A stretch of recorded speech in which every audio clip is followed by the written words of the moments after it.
Ambil foto dulu ya untuk presensi kita hari ini.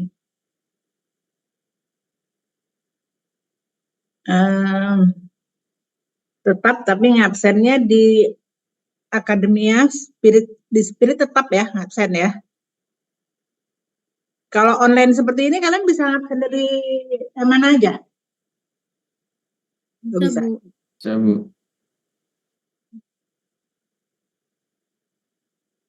Anak kelas 1 ya nggak bisa, kalau anak kelas 1 harus di kampus absennya ya. Oke, baik, Gilang belum kelihatan, Muhammad Itwar belum kelihatan, Latifah juga belum kelihatan.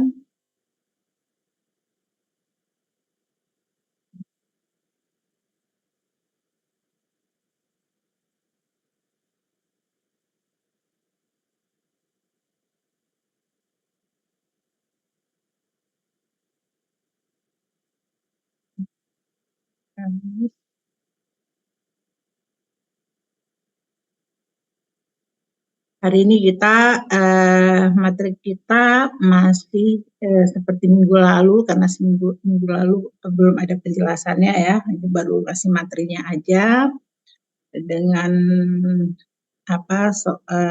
soal checking ya, untuk ngecek apakah kolom itu kuat atau tidak.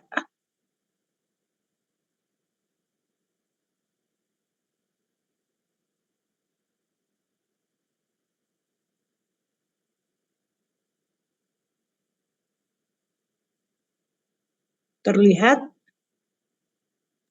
Terlihat, Bu. Terlihat, Bu. Nah, jadi materi kita kolom langsing. Yang sebelumnya kita sudah pelajari tentang kolom pendek ya. Nah, hari ini tentang kolom langsing. Jadi perbedaannya kalau kita cek faktor kelangsingan menunjukkan dia kolom langsing ya. Ada satu langkah sebelum kita melakukan yang seperti kita lakukan pada kolom pendek, ada satu langkah yaitu pembesaran momen. Nah, itu aja yang membedakan. Jadi kita lakukan dulu pembesaran momen, ini garis besarnya Ibu sampaikan. Baru kemudian berikutnya dia seperti kita hitung kolom pendek juga ya. Di kolom langsing, jika kolom beton bertulang diawali dengan keruntuhan lentur, jadi kalau kolom langsing itu cenderung dia mengalami tekuk ya, karena bayangkan suatu struktur yang panjang tinggi tapi dimensinya kecil gitu, ukuran kolomnya kecil tapi dia tinggi langsing ya. Kalau ada beban yang menekan di atasnya cenderung dia tertekuk ya. Jadi keruntuhannya itu merupakan keruntuhan lentur seperti keruntuhannya struktur balok. Ya, jadi sebenarnya kalau kolom itu kan dia strukturnya tekan ya. Nah, jadi kalau yang pendek itu runtuhnya kan biasanya runtuh akibat tekan, akibat betonnya yang hancur duluan.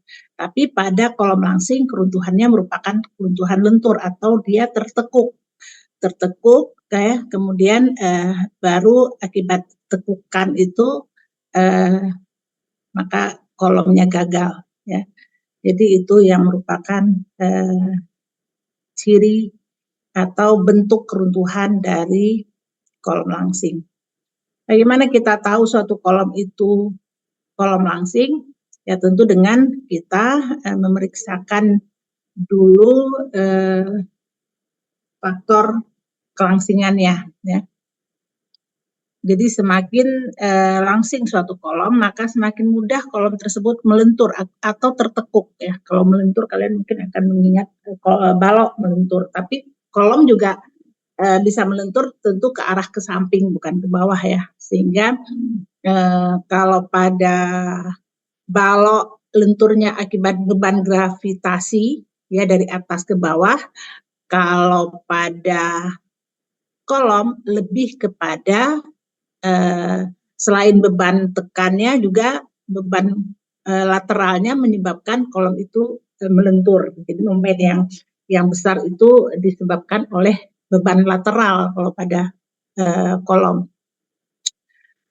Jadi semakin langsing suatu kolom, maka semakin mudah kolom tersebut melentur atau mengalami fenomena lentur. Ya.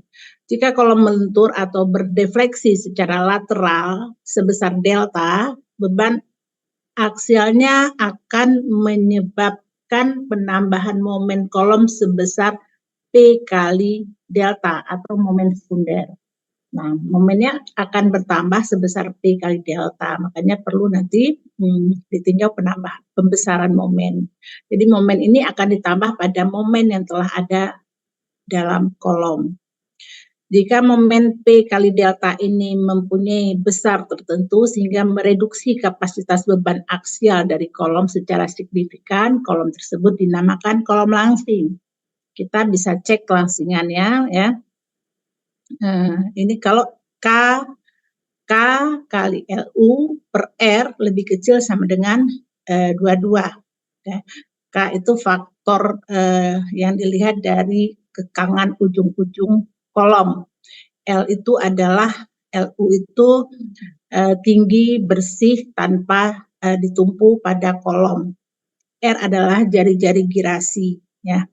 Nah, itu nanti bisa dilihat ya, K itu diambil dari bentuk kekangan pada ujung-ujung kolom. Nanti ada tabelnya.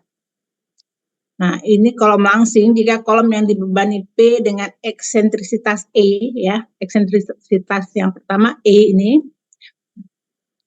momen yang terjadi pada ujung kolom itu MC sama dengan P kali E. Ya. Tapi kalau dia melentur sebesar delta, maka ada momen sekunder sebesar P kali delta. Nah, jadi selain P kali E tadi, ada momen sekunder, momen tambahannya sebesar P kali delta.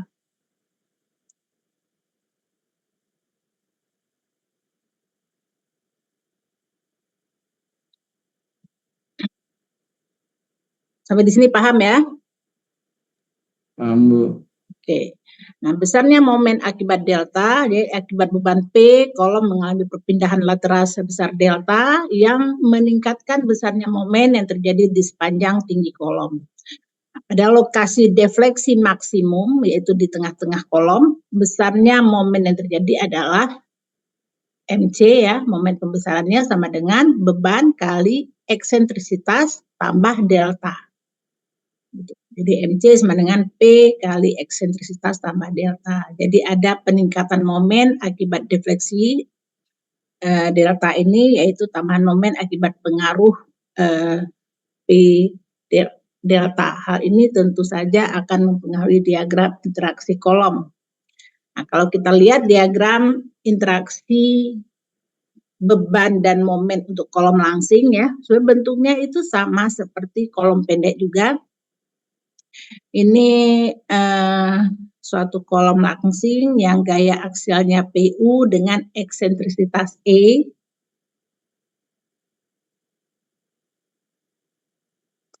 Ya, pada gambar ini tanpa adanya efek tekuk tambahan sebesar PU delta.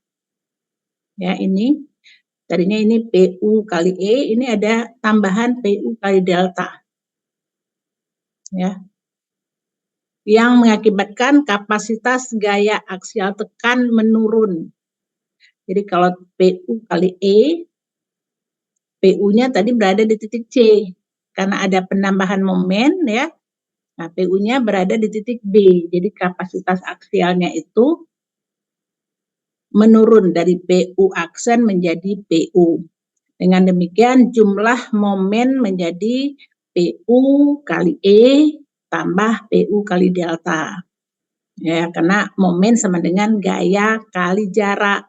Ya, yang pertama gayanya PU kali jaraknya eksentrisitas yang awal, eksentrisitas yang biasa yang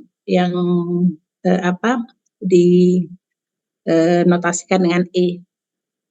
Satu lagi akibat adanya defleksi dari kolom itu sebesar delta, maka ada penambahan momen sebesar PU kali delta.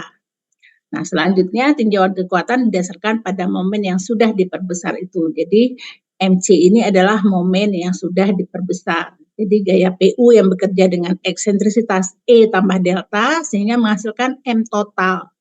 Nilai banding M total dan M asal ya disebut delta atau faktor pembesaran momen atau magnification factor.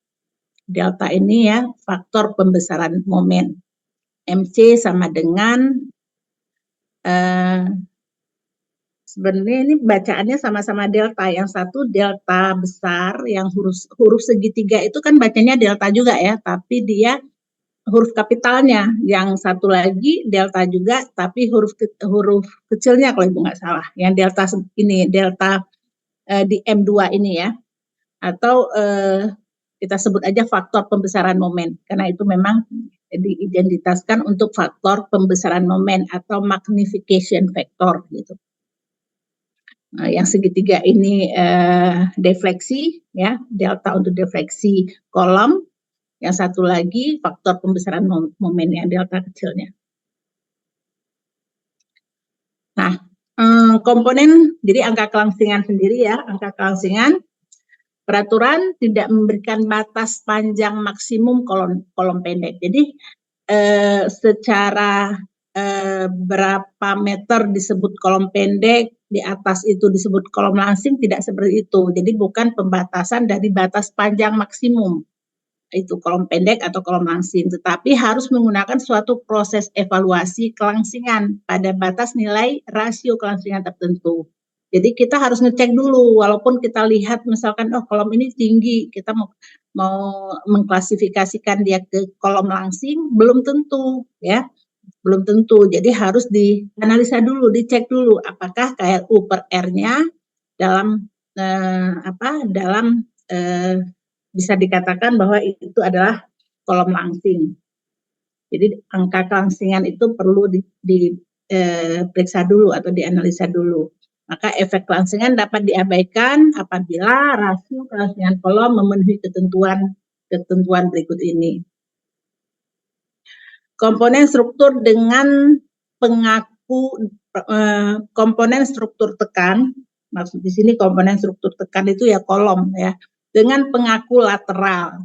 Artinya pengaku lateral mungkin di sampingnya itu ada ikatan yang kaku, misalkan diikat oleh balok yang jepit ya. Kalau kaku itu jepit atau oleh dinding geser. Oleh dinding geser. Dinding geser itu kan beda dengan dinding biasa ya. Kalau dinding geser adalah dinding struktur yang ada tulangan. Maka komponen struktur tekannya, jadi kolom yang dibatasi dengan pengaku lateral seperti itu, ya, kita ngeceknya dengan KLU per R lebih kecil 34 kurang 12 dari M1 per M2. Di mana M1 dan M2 ini adalah momen pada ujung-ujung yang berlawanan pada kolom. Ya, jadi yang mana M1? M1 itu selalu lebih kecil daripada M2. Jadi pada ujung-ujung kolom kita lihat M1-nya itu lebih kecil daripada M2. Jadi kita untuk menentukan mana M1 dan M2, ya lihat aja mana yang lebih kecil itu sebagai M1 dan yang M2 itu yang lebih besar. Kemudian komponen struktur tekan tanpa pengaku lateral. Jadi kalau dia kolom itu pada portal biasa tidak ada pengaku lateral ya. Pengaku lateral itu bisa juga brace antara kolom, itu juga merupakan pengaku lateral ya. Seperti cross gitu ada untuk mengurangi goyangan lah. Mengurangi goyangan pada struktur portal. Nah, itu kalau strukturnya tanpa pengaku lateral, maka faktor kelangsingan KLU per R-nya itu lebih kecil daripada 22. Ya, seperti Ibu jelaskan tadi, LU itu tinggi bagian kolom yang tidak ditumpu secara lateral atau panjang bersih antara dukungan lateral. Nanti bisa dilihat pada gambar 54 ya.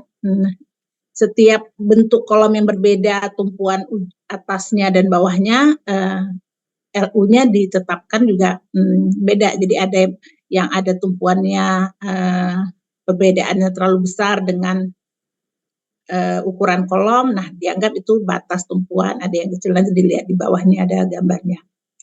Kemudian radius girasi penampang ya, atau jari-jari girasi. Kalau di mekanika bahan,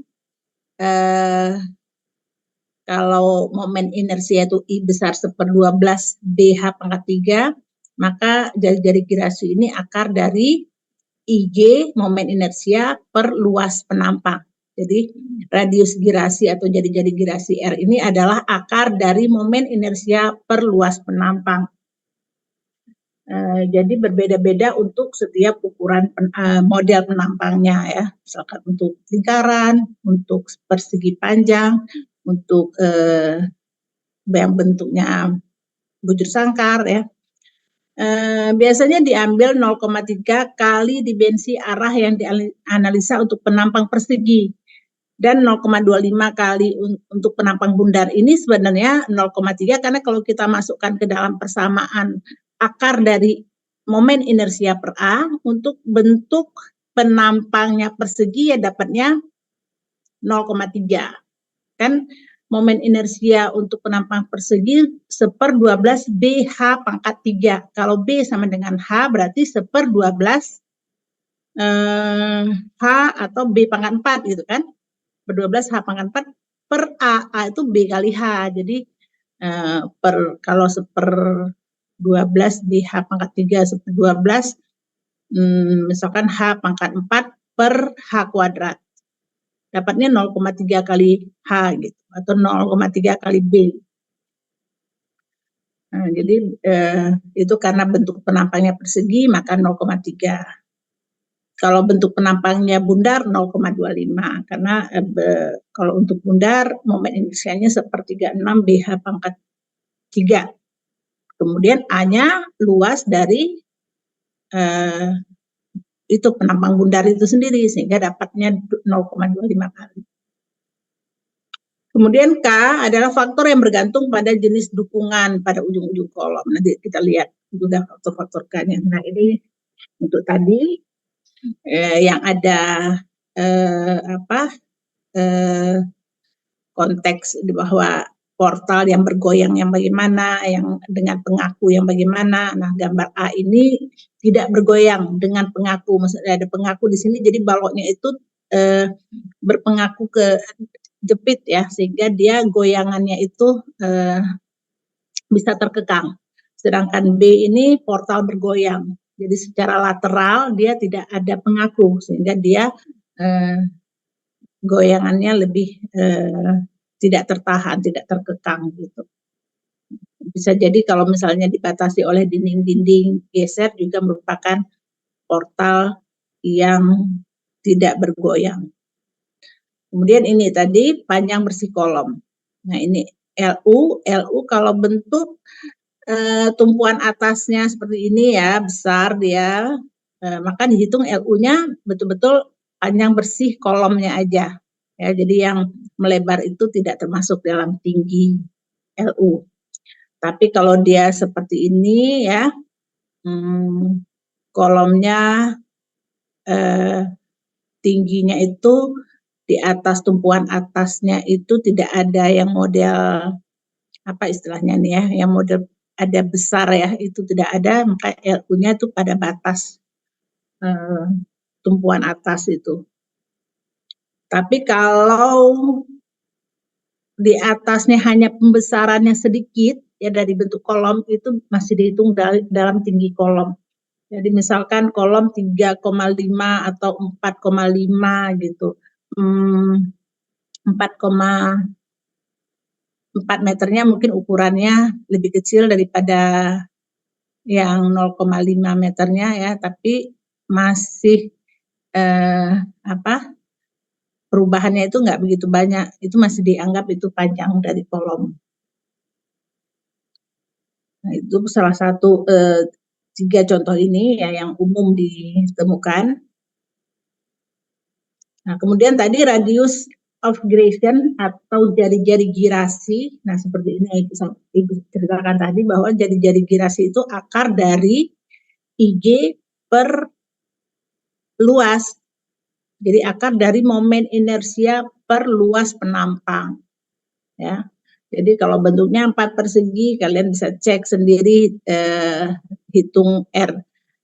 R-nya sama dengan 1/12 BH pangkat 3. Sebenarnya rumusnya kan seperti itu ya. Tapi karena dia 4 persegi, H sama dengan B, maka IG sama dengan 1/12 B pangkat 4 per B kuadrat.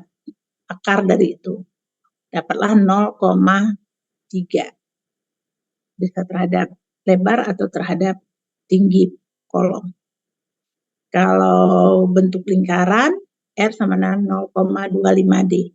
Jadi rumus asalnya dari ini, dari jari-jari girasi sama dengan akar dari IG per AG, di mana IG-nya adalah momen inersia, AG-nya adalah luas penampang. Paham sampai di sini? Ada yang mau ditanyakan? Paham, Bu. Oke, kalau gitu Ibu lanjut lagi. Nah, ini faktor K. Ya, jadi faktor panjang efektif tahanan ujung K ini bervariasi dari 0,5 sampai 2 tergantung kondisinya, yaitu kondisi ujung-ujung kolom ini. Apabila kedua ujungnya sendi tidak bergerak lateral seperti gambar A. Oh, bukan gambar A ini, sendi dan tidak bergerak lateral. Gambar D. Ya. Kan sendi ya, tidak bergerak lateral. Maka K-nya itu 1. Kalau gambar A, ini kedua ujungnya jepit. Kedua ujungnya jepit, maka K-nya 0,5. Kalau satu ujungnya jepit, ujung lainnya bebas, nah itu mana? Ujung lainnya bebas, maka K-nya 2. Ini ya, gambar E. Salah satu ujungnya jepit dan ujung lainnya bebas.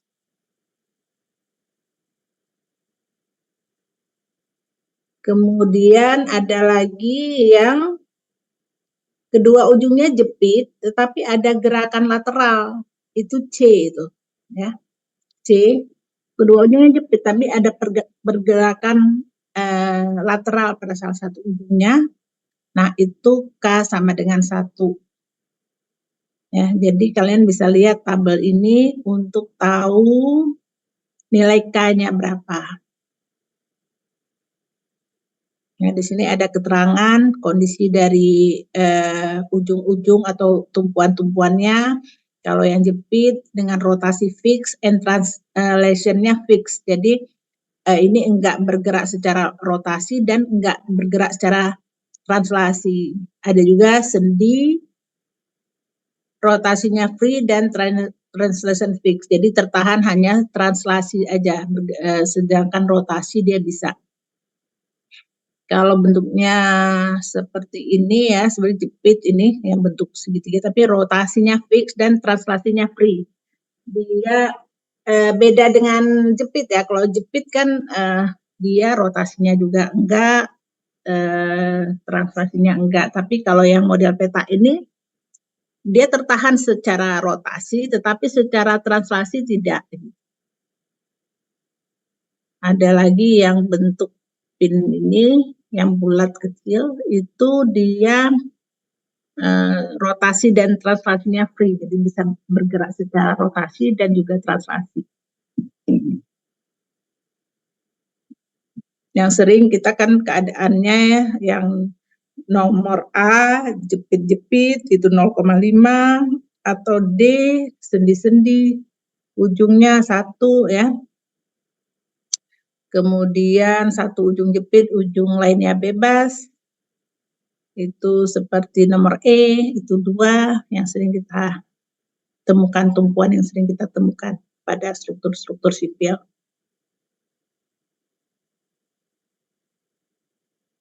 Nah, Ibu lanjut lagi ya.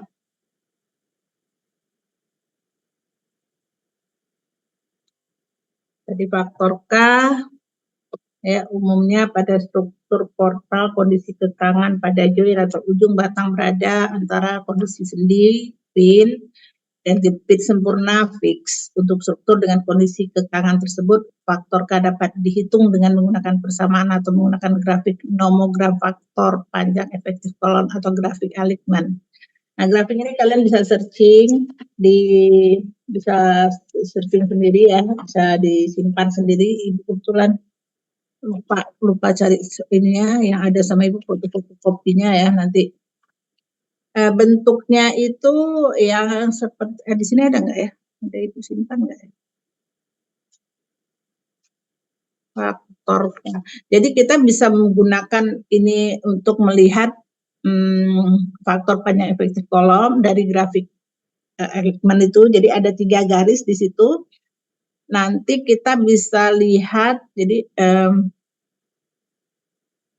nanti coba kalian searching ya. Ini nama grafiknya. Grafik nomogram faktor. Ibu rasa kalian ngerti lihatnya.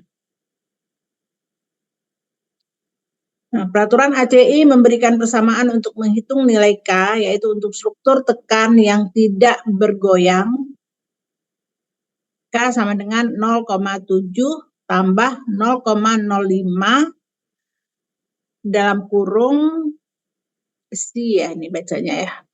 A tambah si B lebih kecil sama dengan 1.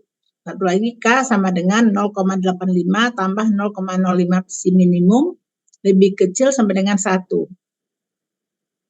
Nah, dari kedua nilai K di atas diambil nilai yang terkecil. Di mana si A dan si B adalah si pada kedua ujung kolom. Dan si minimum adalah yang terkecil dari kedua harga tersebut. Si adalah perbandingan angka kekakuan semua batang tekan dengan semua batang lentur dalam bidang pada ujung kolom. Jadi kan kalau misalkan portal itu kan ada kolom, ada balok. Maka si ini adalah perbandingan dari si adalah perbandingan angka kekakuan semua batang tekan dengan semua batang lentur dalam bidang pada ujung kolom itu. Jadi sigma EI per LU kolom, sigma EI per LN balok si itu. Jadi ini perbandingan angka kekakuan kolom dan balok.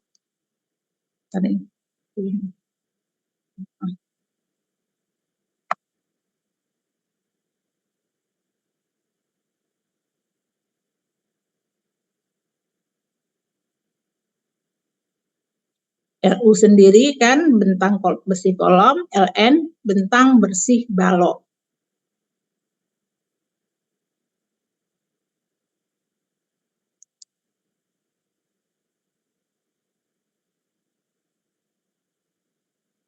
Nah, untuk harga si lebih kecil daripada 2, ini K-nya dihitung sama dengan 20 kurang si minimum per M akar dari 1 tambah si minimum.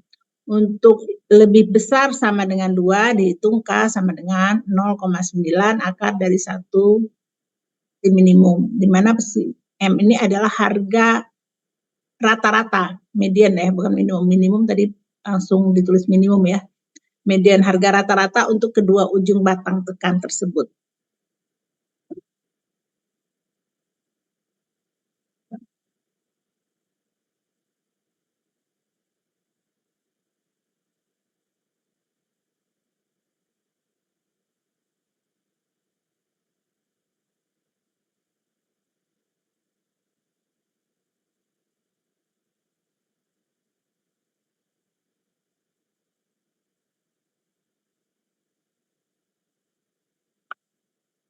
Bentar ya.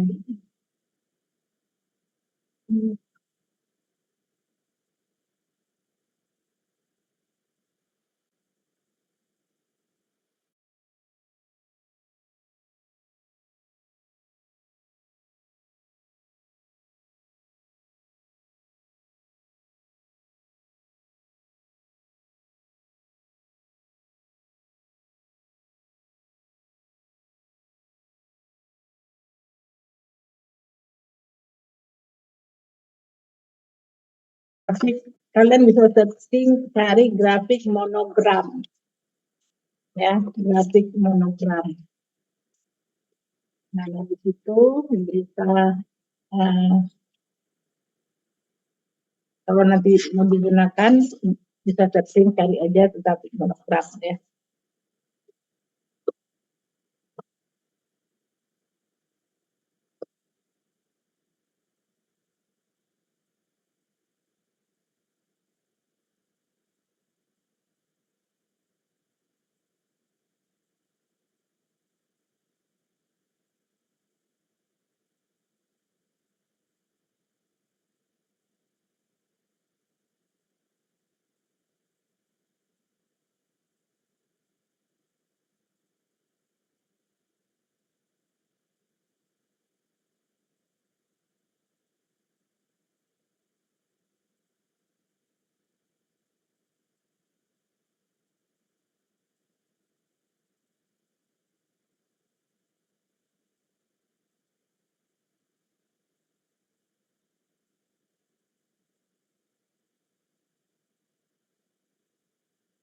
Oke, kita lanjut ya tadi cari fotonya jadi tampilkan.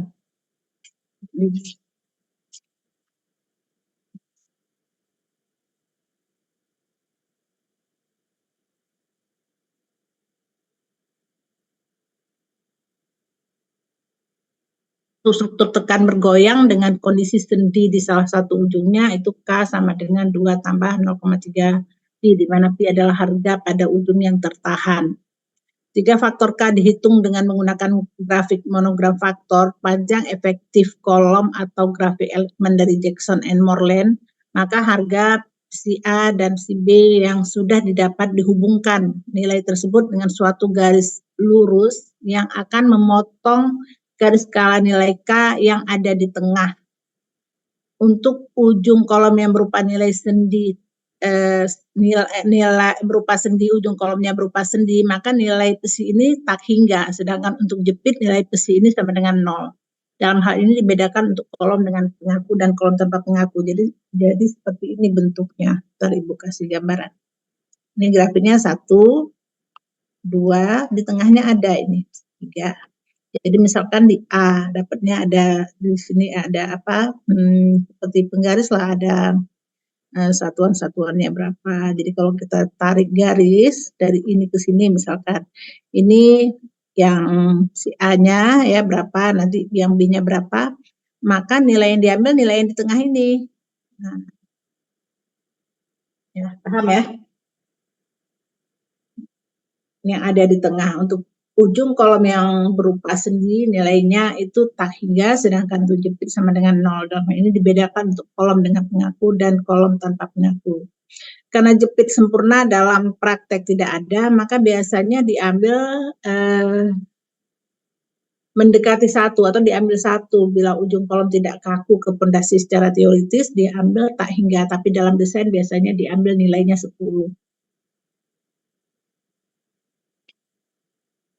Jadi beban lateral umumnya lebih menghasilkan momen yang besar dibandingkan beban vertikal. Ya ini khusus kita bicara pada kolom ya. Kalau pada balok tentu beban gravitasi itu yang menghasilkan momen yang besar. Tapi kalau pada kolom momen itu dihasilkan oleh lebih besar oleh beban lateral dibandingkan vertikal. Itu pada kolom. Untuk rangka dengan pengaku seperti dinding geser, momen yang bekerja hanya dianggap M2B. Delta S-nya itu sama dengan 0. K lebih kecil dari 1. Untuk rangka yang tidak ditahan ke samping, DS dan ini bukan DS22, DS dan DB ya.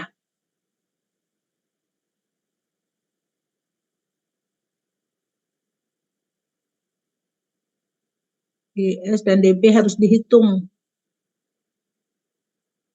Bentar ya. Ini karena copy paste. DS dan DB itu harus dihitung dan K lebih besar daripada 1. Apa itu DS? DS adalah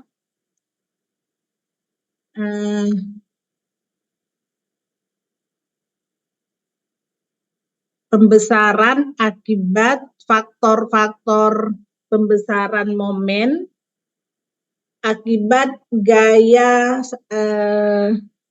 jadi satunya akibat gaya gravitasi, ya, satunya akibat gaya lateral.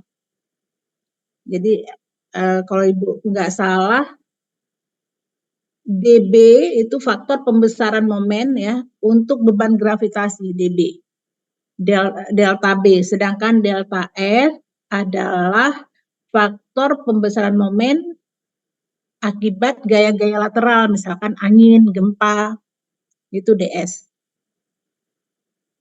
Jadi metode pembesaran momen atau moment magnification method di mana desain kolom didasarkan atas momen yang diperbesar. Jadi MC sama dengan delta M2 sama dengan delta B kali M2B tambah delta S kali M2S. DB ini faktor pembesaran momen akibat gaya gravitasi, ya. Sedangkan DS akibat gaya lateral, misalkan angin dan gempa. Jadi faktor pembesaran momen delta B dan delta S bergantung pada kelangsingan kolom, ketaukan rangka keseluruhan untuk menahan momen yang bekerja pada ujung-ujungnya, dan desain penampang melintang. Jadi DB itu dihitung sama dengan CM per 1 PU per faktor reduksi PC. Beban pada kolom lebih besar sama dengan 1, sedangkan DS-nya sama dengan 1 min ini sigma PU seharusnya. Ntar ya Ibu perbaiki dulu.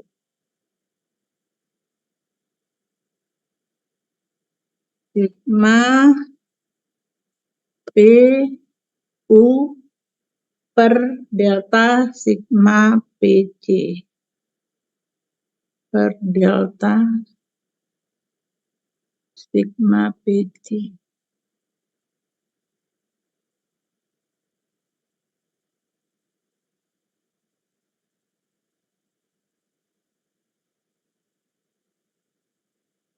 Lebih besar sama dengan 1.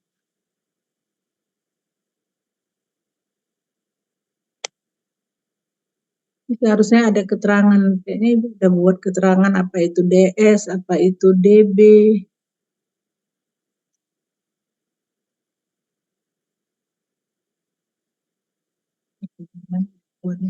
Oh ya, ada di sini ya.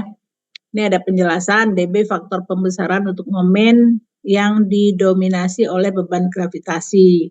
DS sama dengan faktor pembesaran untuk momen yang menyebabkan goyangan besar, contoh angin dan gempa. PC itu beban tekuk Euler sama dengan Pi kuadrat kali EI per KLU kuadrat, ya.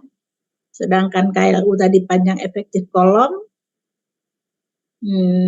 kemudian sigma PU, sigma PC jumlah gaya tekan untuk semua kolom pada satu tingkat.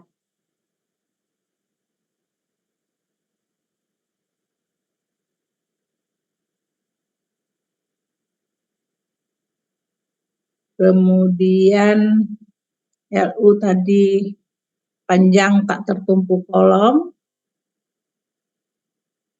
CM ini faktor yang menghubungkan di antara momen aktual dengan diagram momen seragam ekuivalen hanya untuk kolom berpengaku yang mengalami beban ujung, untuk komponen struktur yang ditahan terhadap goyangan ke samping dan tanpa beban transversal di antara tumpuannya. Itu CM-nya dihitung 0,6 tambah 0,4 dalam kurung M1 per M2. Tadi M ini momen-momen pada ujung kolom ya, di mana M1 itu lebih kecil daripada M2, itu harus sama lebih besar sama dengan 0,4. apabila tidak ada titik belok di antara kedua ujung kolom atau kelengkungan tunggal.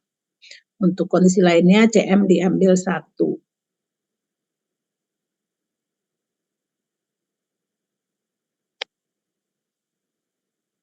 Kemudian apabila defleksi lateral lebih kecil daripada panjang LN per 1000 per 15.000.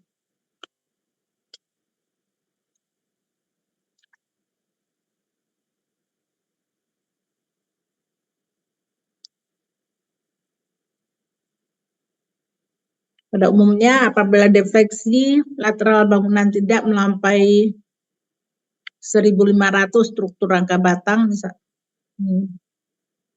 lahan titik.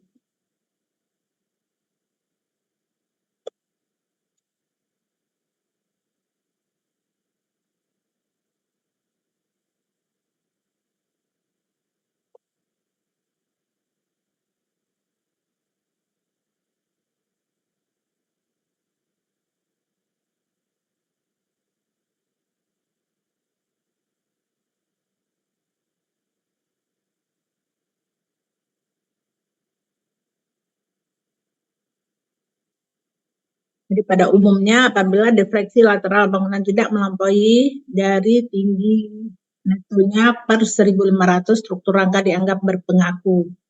Perlu dicatat bahwa setiap kolom harus dirancang terhadap eksentrisitas yang paling sedikit 0,6 tambah 0,03 H. Apabila eksentrisitas ujung yang dihitung lebih kecil daripada 0,6 tambah 0,03 H, maka momen ujung yang dihitung dapat digunakan untuk menghitung M1 per M2. Apabila dari perhitungan didapat tidak ada momen di kedua ujung kolom, maka angka M1 per M2 itu sama dengan 0. Dihitung.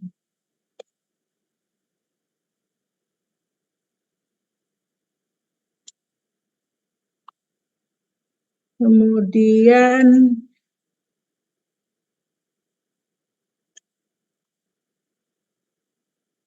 nilai MI.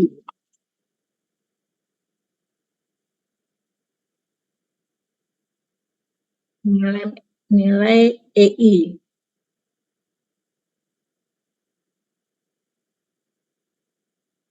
Bila tidak menggunakan perhitungan yang lebih akurat, EI dalam perhitungan kuat tekan kolom dapat diambil secara konservatif. Terhadap PC-nya dapat diambil secara konservatif, nilai EI untuk batang tekan bertulang sedikit, ya, Rho-nya rasio tulangannya lebih kecil sama dengan 3%, dapat digunakan persamaan berikut. EI sama dengan EC kali IG per 2,5 per 1 kali delta D, di mana delta D ini adalah momen beban mati rencana per momen total rencana, lebih kecil sama dengan 1.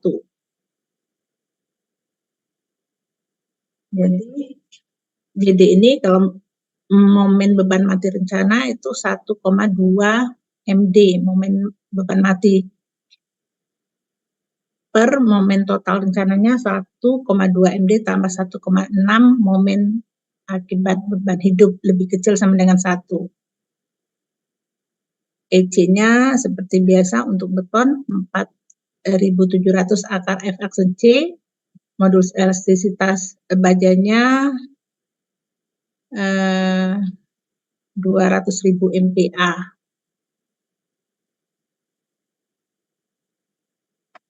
Dan momen inersia untuk penampang persegi itu 1/12 BH pangkat 3.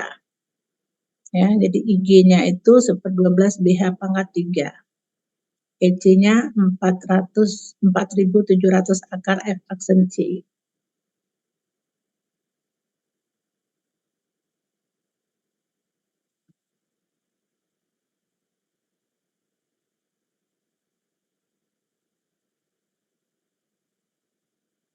Tadi itu yang metode yang pertama, pembesaran momen yang kita bahas tadi. Apabila hasil evaluasi kelansingan membuktikan kolom tersebut adalah kolom langsing, disarankan menggunakan 2 metode analisis. Yang satu metode pembesaran momen, yang tadi sudah dijelaskan, momen magnification method, di mana desain kolom didasarkan atas momen yang diperbesar.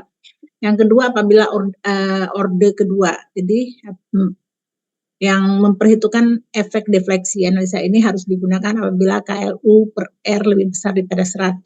Pada umumnya kolom berulang tidak memerlukan analisis orde kedua ini.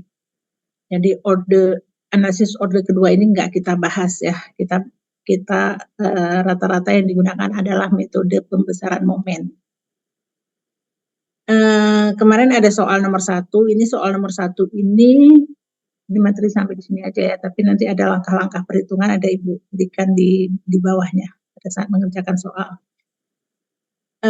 Soal nomor 1 kita diketahui kolom dengan dimensi dan beban seperti pada gambar di samping. PU terdiri dari beban mati 40 ton dan beban hidup 35 ton. Nilai F aksen C itu sama dengan 35 MPa dan F yield baja 400 MPa. Ditanya cek jenis kolom. Jadi kolom diketahui tingginya seperti ini ya, seperti pada gambar. Kita suruh cek jenis kolom. Seperti dasar teori yang sudah kita pelajari tadi, bahwa yang harus kita hitung adalah KLU per R dulu, ya. Di mana ini K-nya sendi-sendi, tadi K-nya 1 ya untuk sendi-sendi ya. Kali LU tinggi bersihnya itu 6.000 per R jadi girasinya karena bentuk penampangnya itu persegi, ini bentuk penampangnya persegi, maka R 0,3 H atau 0,3 B sama kan H sama dengan B ya. Jadi didapat 66,67 gitu. Kemudian kita harus bandingkan angka ini dengan 34 kurang 12 kali M1 per M2. Ya kan? Tadi kan rumusnya seperti itu, harusnya ini yang harus KLU itu lebih besar daripada 34 kurang 12 kali M1 per M2. Kalau itu memenuhi itu kolom langsing. Berarti kita harus hitung dulu 34 kurang 12 M1 per M2. Nah, PU-nya PU 1,2 kali beban mati tambah 1,6 kali beban hidup. Jadi PU-nya itu 104 ton karena diketahui tadi beban matinya 40 ton dan beban hidupnya 35 ton. Ya. Jadi PU 1,2 kali beban hidup tambah 1,6 kali beban mati. Faktor beban ya. Nah, momen bisa dihitung M sama dengan P kali E. M pada ujung atas E-nya 75, pada ujung bawah E-nya 50. Jadi M1-nya itu M1 lebih kecil daripada M2 sehingga M1 adalah yang dikalikan dengan 0,05 dari E. Jadi 104 kali 0,05 sama dengan 5,2 ton. Sedangkan M2-nya yang dikalikan dengan 0,075. Ya, jadi karena ada keterangan M1 itu harus lebih kecil. M1 itu lebih kecil daripada M2. Jadi kita pada saat menentukan M1 kita lihat dikalikan dengan faktor desimal yang lebih kecil sehingga menghasilkan momen yang lebih kecil dengan E yang lebih kecil ya. Kalau E-nya lebih besar menghasilkan momen yang lebih besar. Jadi M2-nya itu P kali 0,075, dapatnya 7,8 ton. Sehingga 34 kurang 12 kali dalam kurung M1 per M2, kita dapat nilainya 26. Nah, setelah kita dapat nilai ini, kita bandingkan. Kalau KLU-nya lebih besar daripada 26, berarti kolom langsing. Nah, Ibu rasa kemarin ini udah dikerjakan ini. Ini soal pertama yang minggu lalu ya.